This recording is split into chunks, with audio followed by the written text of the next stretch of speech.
Well, I think there's a couple of ways, and one, it's critical that we do it. But I think for one, we need to give states more flexibility to innovate. That's what I've tried to do in the past, and I think New Jersey's getting the benefit of some of that. I think we've got to bring drug costs down, and that's in part stopping foreign countries from taking our innovations and using them more cheaply.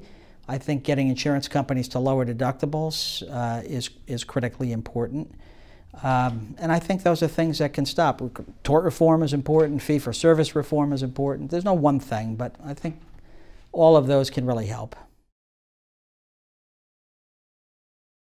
Well, for one thing, part of New Jersey's costs are a terrible tax structure, and I think I would bring taxes down for starters so that families aren't giving so much of their money to the government. Look, New Jersey's a terrific state with, it's a corridor state between Philly and New York. We've got a robust pharmaceutical industry, a tech industry, we've got the shore. There's all kinds of reasons why the state ought to be prospering. I think the state has been somewhat anti-business, and the taxes are too high and businesses are going elsewhere. So I would do things to bring business back so people can work and make a better living for themselves and their families.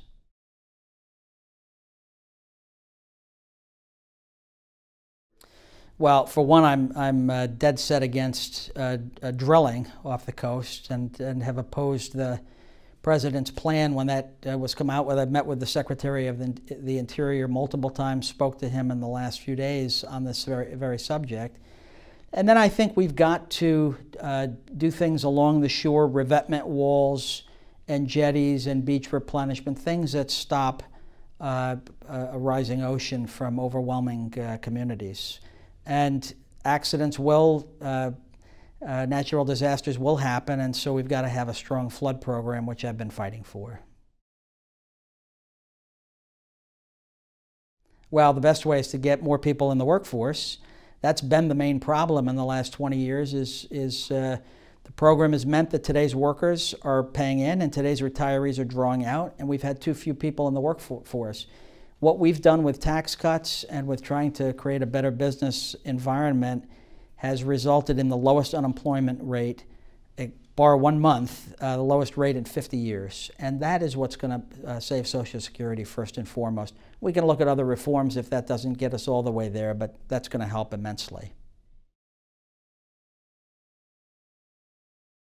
Well, more than support, I was involved in negotiating them, and the Speaker and the President and others were absolutely committed to completely eliminating the deduction for state and local taxes. Had I not been there, I think there's a very good chance that that would be zero today and not $10,000. So I'm not running away from taxes. I am very proud to have done what will reduce taxes for 81% of New Jersey residents, is allowing business and families to keep more of their hard-earned dollars and invest it back home. That's what we need to do. Jersey should try it sometimes. You know, cutting taxes can actually be a great boon to the economy, and we're seeing it all around us.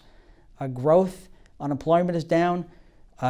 South Jersey enjoyed a 10.4% wage increase last year, even before tax cuts, 7th highest in the nation. We're doing things that really will help.